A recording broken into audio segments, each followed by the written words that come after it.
Recorded Books and One Click Digital present Baby, You're the Best by Mary B. Morrison.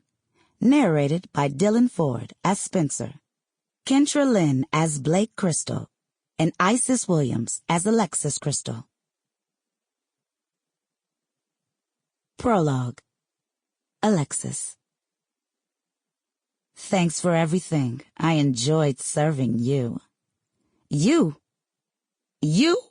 Not this shit again. That bitch waited on us for 2 hours. I kept my mouth shut when the "what would you like to drink" was directed toward my man only. I had to interrupt with my request for a Mai Tai. We'd adhere to their protocol by writing our orders on the restaurant's request forms, meaning there was no need to ask what we wanted to eat. The repeat for confirmation. So, you're having the fried wings, rice and gravy, and steamed cabbage and the vegetable plate with double collard greens and fried okra? Was asked of my man, as though he was going to eat it all by himself. Now that the check was here, I was still invisible? Oh, hell no. I pushed back my chair, stood tall on the red-bottom stilettos my man had bought. The hem of my purple halter mini-dress was wedged between the crack of my sweet chocolate ass, but I didn't give a damn. That working for tips trick was about to come up short. I leaned over the table, pointed at the waiter, then said loud enough for all the people on our side of the restaurant to hear, "My man is not interested in you." James held my hips, pulled me toward my seat. Refusing to sit, I sprang to my feet, then told him, "No, babe." Nothing was holding me back from the inconsiderate asshole that obviously needed customer service training. I stepped into the aisle. The only thing separating us was air. "Not today, Alexis. Please stop," James pleaded. I extended my middle finger alongside my pointing finger, and my nails stopped inches from the waiter's face when my man reached over the table and grabbed my wrist. I was about to put both of that dude's eyes out. He posed, one foot slightly in front of the other, tilted his head sideways, put his hand on his hip with a "bitch I dare you" attitude. The room was cold. I was heated. The guests became quiet. A woman scrambled for her purse, picked up her toddler, then rushed toward the exit. I didn't give a damn if everybody got the hell out. "One of these days, sweetheart, I'm not going to be around to intervene," James said. He handed the waiter a $100 bill. I snatched it.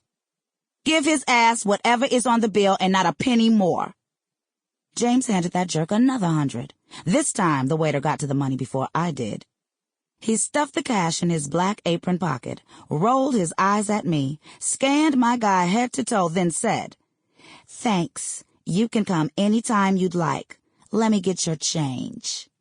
He stepped back, I moved forward. I didn't have a problem slapping a bitch that deserved it.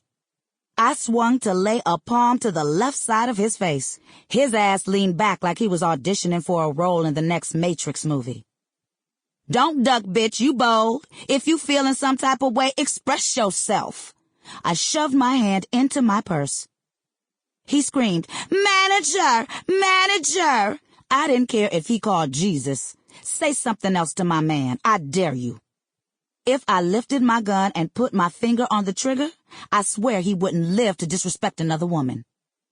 James swiftly pulled my arm and purse to his side, then told the waiter, "Sorry, man. Keep the change." The waiter stared at the guests. "Y'all excuse my sister. She forgot to take her meds." A few people laughed.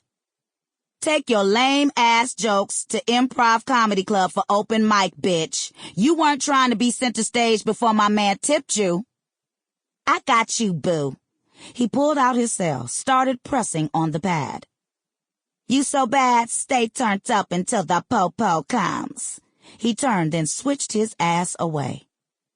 James begged, "Sweetheart, let's go." Some round short guy with a sagging gut, dressed in a white button-down shirt and cheap black pants, hurried in our direction. "Ma'am, sir, you need to leave now." The old lady seated next to our table said, "Honey, you're outnumbered in this town.